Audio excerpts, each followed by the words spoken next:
Welcome back to Golf Xtra. One thing, and one thing only, has been the primary attraction for many LIV players who have left the traditional tours like the PGA Tour and the DP World Tour: money. In fact, the money involved makes it seem like moving over to LIV Golf is a life-changing move for many golfers, and one that sets them up for life. This isn't necessarily the case, though, as 4 golfers found out when LIV's second season came to a close earlier this year. But what will happen to them, and why did they get the boot? Don't forget to hit that like button and subscribe for more videos just like this one. Now let's get right into the 4 players who have been kicked off of the LIV circuit. While their lack of weekly qualification and seemingly assured places in every tournament may suggest otherwise, places in LIV Golf and the money that comes alongside it are far from guaranteed. In fact, 4 golfers who found themselves at the bottom of the LIV Golf rankings at the end of season number 2 found themselves on their way down to the Asian Tour, where they'll need to earn their way back into LIV Golf. With that being said, the players on their way out are far from destitute. They've earned a significant chunk of change while playing with LIV Golf, even though they weren't able to achieve much success in their time on the tour. For example, Brooks Koepka's younger brother Chase Koepka finished in last place at LIV's Saudi Arabia tournament, their final event of the season. Even for this, Chase earned a cool $120,000. Not a bad day of work whatsoever. Even so, Chase found himself in the bottom 4 of the circuit and was relegated. About his younger brother, Brooks said after the LIV Saudi Arabia tournament, "I know he's working hard. I know he's been trying. We've been practicing together quite a bit. Honestly, he's struggling a little bit. I've been there. We've all been there. Every golfer has. It's part of it. You look at it, he was playing mini tour golf 16 months ago. I don't think the last year and a half has been too bad for him." Chase has definitely made some strides, and Brooks is right to support him. But even so, Brooks has some typically blunt advice for his brother on what he needs to do to improve. "I watched Chase work over the last year and a half, spent more time around him. It's been fun for me to see him evolve, grow as a person, grow as a man. I'd take him back in a heartbeat. He's just got to go out and play good. Simple as that." Jediah Smith, a 24-year-old Australian golfer who was on the Ripper team led by his countryman Cam Smith before falling into the bottom 4, will face a similarly straightforward challenge in his future endeavors.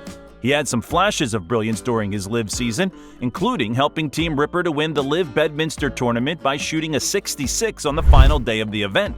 Still, his otherwise unremarkable play left many wanting more, including team captain Cam Smith, who remarked about Smith, "There's a lot to think about there. We're all there to help him. If he wasn't to make it, I think a year where he could develop his game elsewhere and become a more consistent player and a better player might not be the worst thing." Inconsistency is one thing, but getting the full-on yips is another.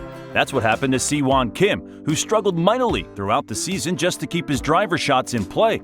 Talking about his issues off the tee, Kim said earlier this year, "You're standing there, and let's say there's out of bounds right and a hazard left, and at one point I'm trying to put it in the hazard so you and go up and drop rather than being back at the tee. That's pretty much how bad it got and how my mindset was at one point." The captain of the Ironheads team, Captain Kevin Na, had some advice for Kim, telling him to stop thinking about the team and just do what you need to do. But as Kim says, that's not exactly an easy thing to accomplish, especially with the pressure of professional golf, which is always present. In response, Kim said, "But that's hard to do in golf, when one bad shot can pretty much ruin your day. So that's been a struggle, but I'm playing here and I'm playing on a great tour, so I can't complain." That's a great attitude from Kim, but it wasn't enough to keep his spot in LIV. After Kim's relegation, Na said about his former teammate, "Siwon has had a tough year. I played with him last week on Sunday, and I saw his game improve quite a bit. It's been difficult to watch." On Kim overcoming his driver issues, Na continued, "I gave him props for that, and his game is coming around. We saw him last year, how well he played in Thailand and what he's capable of in winning the Asian Tour International Series money title. We always tell him that, look, you're probably going to win one of those Q schools and be back on the team." As Na alluded to, Kim already did just what he'll need to do to guarantee himself a place in LIV Golf a year ago, that is, winning the Asian Tour's Order of Merit Award. Finally, there's James Piot, a former U.S. Junior Amateur champion who found himself on LIV figurehead Phil Mickelson's team to start this season. It seemed like a great opportunity for Piot, who said when he joined LIV, "Yeah, for me personally, this is a great opportunity. 23-year-old getting to travel the world and go to places I never dreamed of and being able to make an impact on others is something I'd love to do with my career. Extremely grateful to be able to have this opportunity and looking forward to the future of playing wherever I go."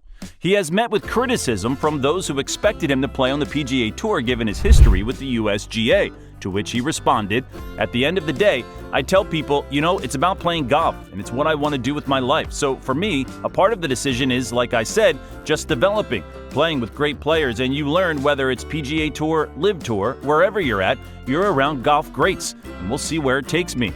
It took Piot all the way to a personal relationship with Phil Mickelson, who even mentored Piot's short game at his home in California. About that cool experience, Piot later said, "I was sitting there thinking about it. Man, how cool is this, getting mentored by Phil Mickelson in his backyard?" Phil has been one of, if not the biggest, champion of LIV Golf in the larger sport and a constant spokesman for the organization in the media. To that end, he spoke recently about the level of interest in LIV from outside the existing tour, saying, "When players look at LIV, they are wanting to be a part of it. Everybody here is happy and enjoying what we're doing and enjoying the team aspect of it and enjoying each other and the camaraderie and enjoying playing golf globally and all the benefits that come with playing this tour. So there's a lot of players that see that and want to be a part of it. The question is, how many spots are available? There's a lot more players that want to come than there are spots." This is relevant to Piot because although Phil expressed his support for his teammate after the conclusion of the LIV season by saying, "Our team is very invested in his success, and we want him to succeed." He continues to preach the virtues of LIV Golf, as well as to do his best in the media to detail the attraction of the upstart tour. While his claims have questionable veracity given his recent reputation, Mickelson is certainly getting the wheels spinning around the golf world. In them, he outlines a hard truth. Although he's become close with Piot, an open spot created by his relegation is now a hot commodity, and one that is open to the best available player. As Mickelson said, "The reality is, I've been fielding calls, as we all have, from players that are free agents, to PGA Tour players, to DP World Tour players that want to come over. The spot's probably going to be filled by the time the qualifying tournament is here, but I think there's a good chance based on the number of calls that we've had that the spot will be filled fairly soon."